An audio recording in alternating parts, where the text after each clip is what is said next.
Folks, today we're going to have a look at the second batch of goodies that was sent to me by Flying Pig Games. So a big shout out to Denver and Mark over there and Flying Pigs for thinking of me on this.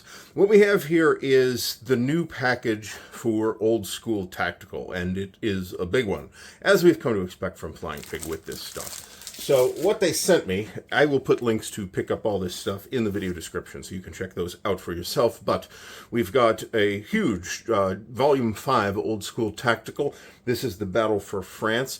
And then we have a only slightly less huge second boxed set, First to Fight, which is Poland 39. And this is, I'm given to understand, an expansion for Old School Tactical Volume 5. So I believe it says on the back that you need them both.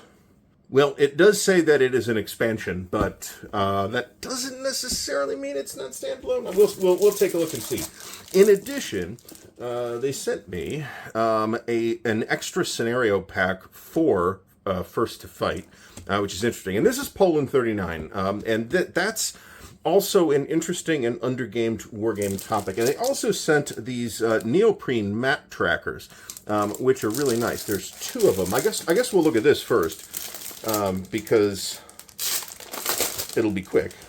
All right, the smell of fresh neoprene. So we've got two of them on here, one of which is for the Axis and the other was for the Allies, as you'd expect. And they are a pleasing neoprene texture on here. They're obviously going to lay nice and flat.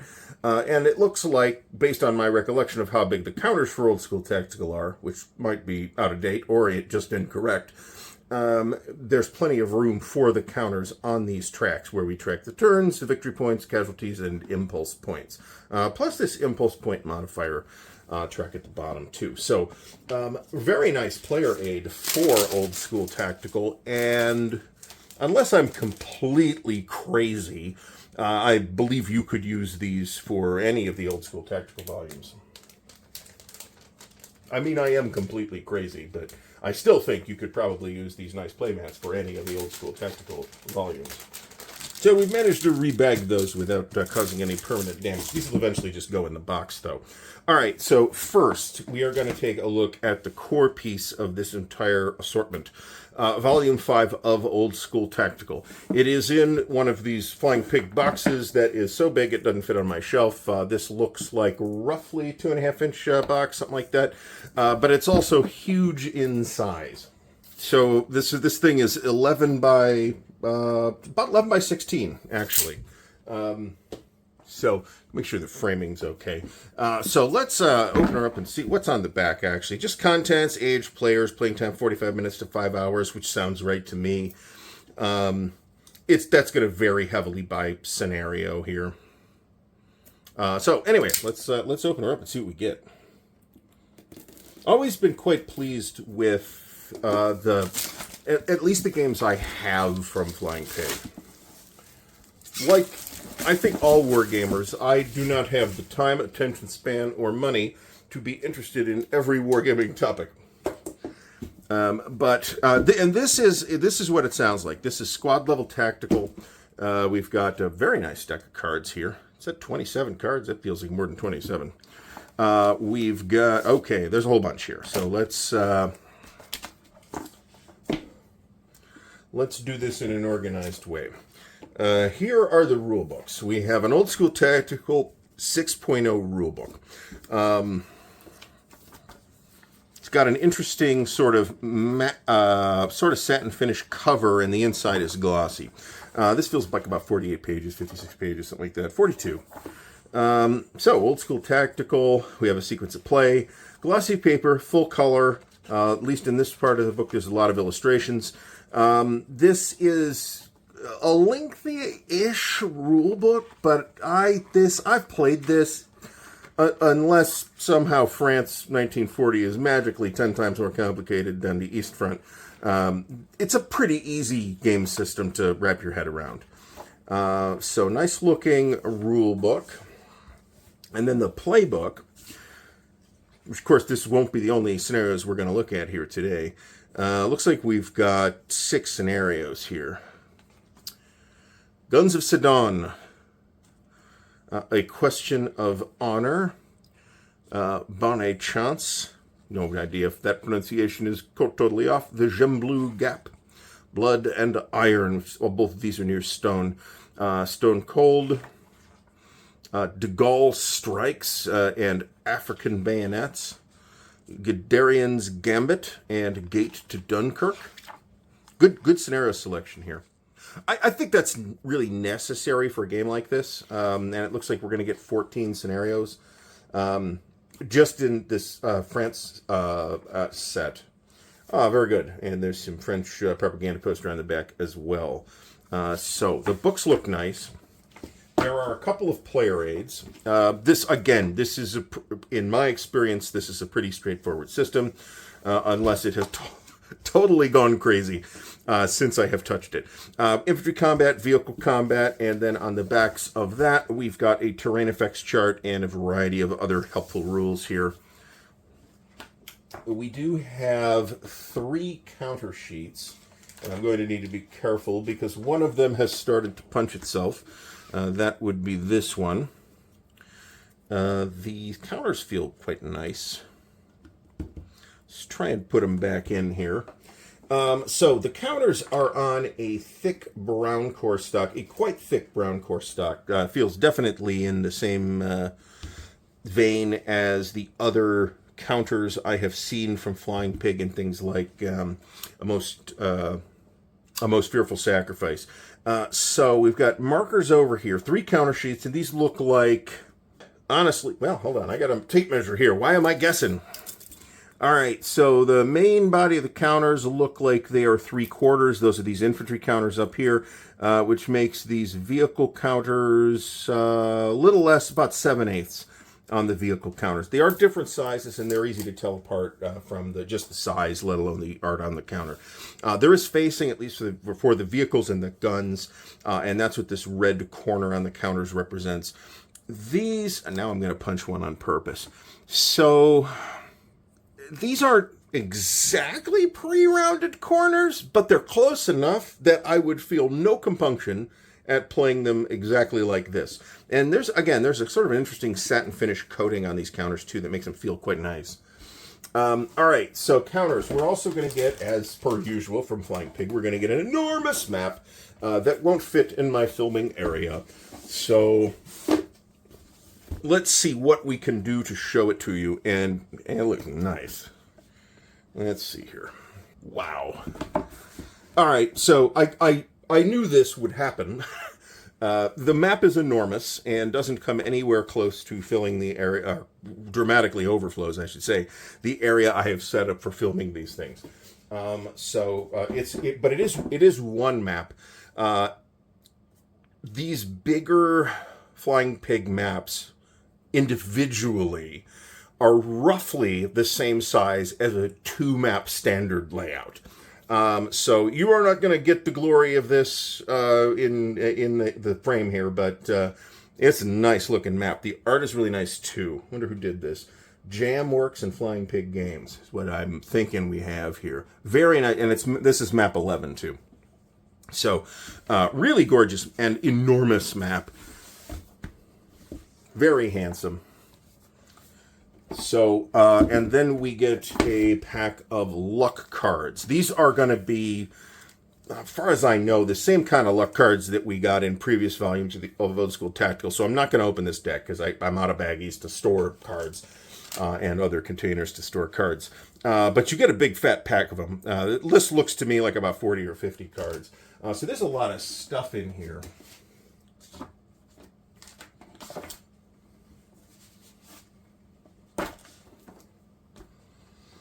So then that is our main box, Old School Tactical Volume 5. If you are in the market for a squad-level tactical World War II game, obviously there's ASL.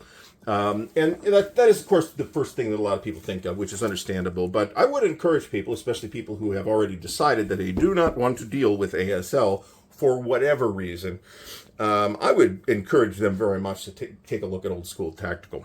All right, so now we're on to First to Fight. We'll set the little scenario pack aside for the moment. Actually, we'll look at it first.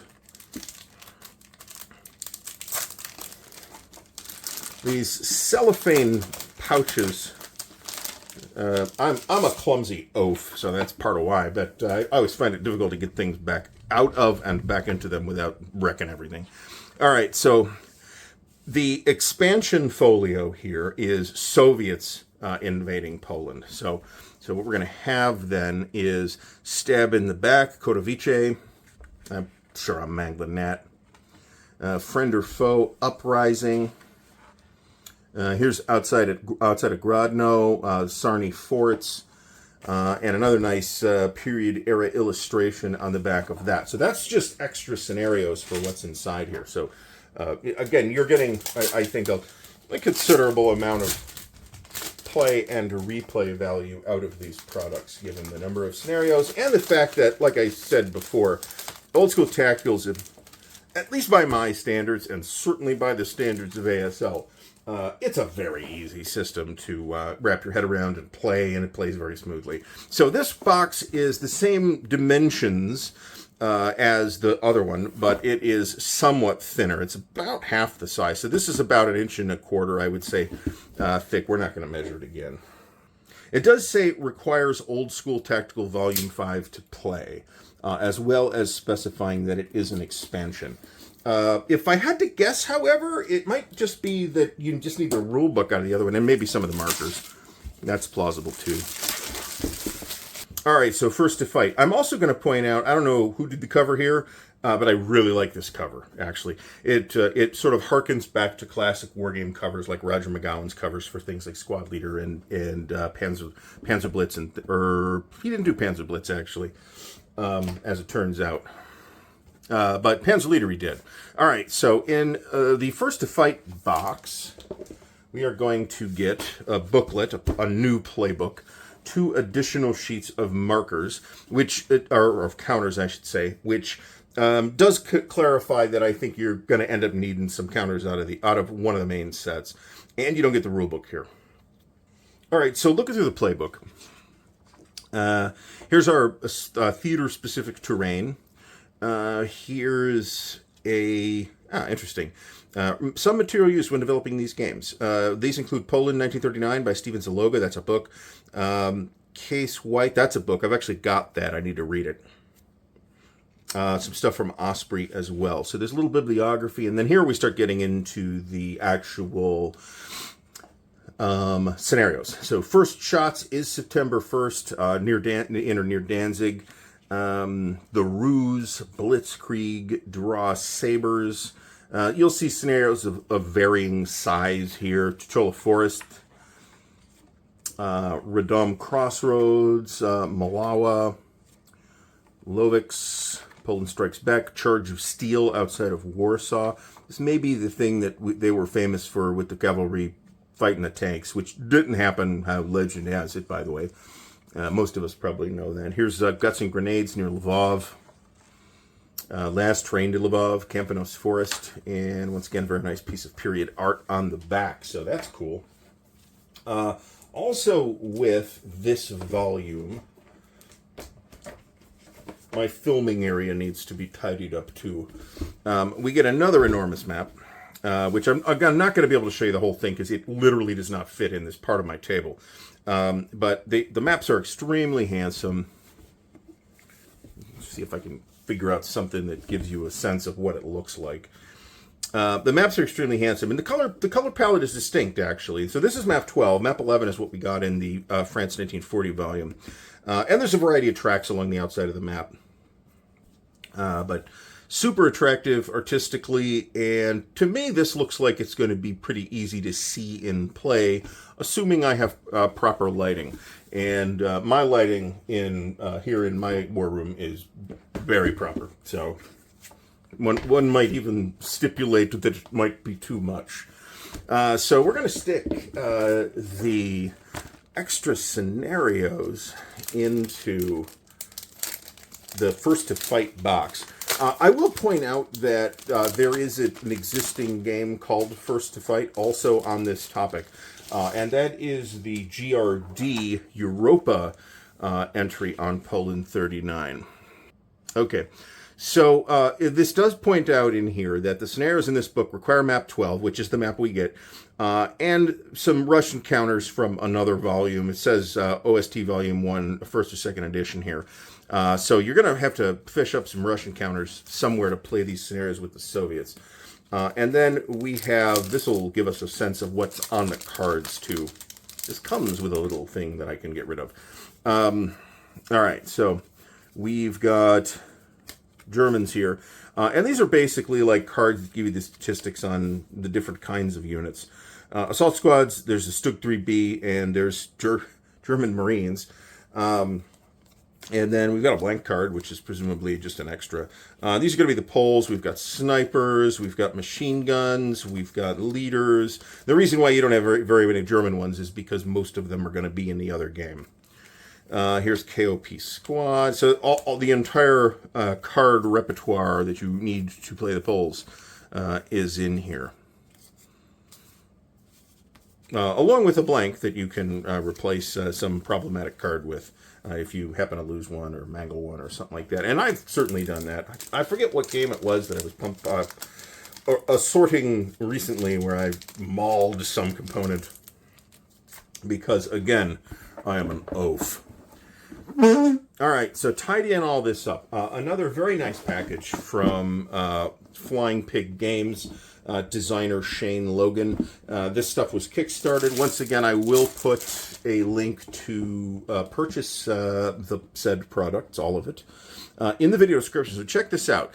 Again, like I said, it's I would, if you are in the market for a squad level tactical World War II game that is also a lot easier to deal with than, say, ASL, then I would take a look at Old School Tactical. It's definitely in the running, and it's a lot easier to play, and it plays somewhat faster too than other games in its vein. Games I would also compare this to might be Lock and Load Tactical from Lock and Load Publishing. Now that's also in this space, but that's become kind of more complicated than it was when I played it, which was quite a while ago. But I would definitely take a look at Old School Tactical. It's a very nice package. This is Battle for France. There are, of course, other volumes in the Old School Tactical series that you can have a look at over at the Flying Pig Games website. And once again, thanks to Denver and Mark for thinking of me when the time came to hand out the goodies.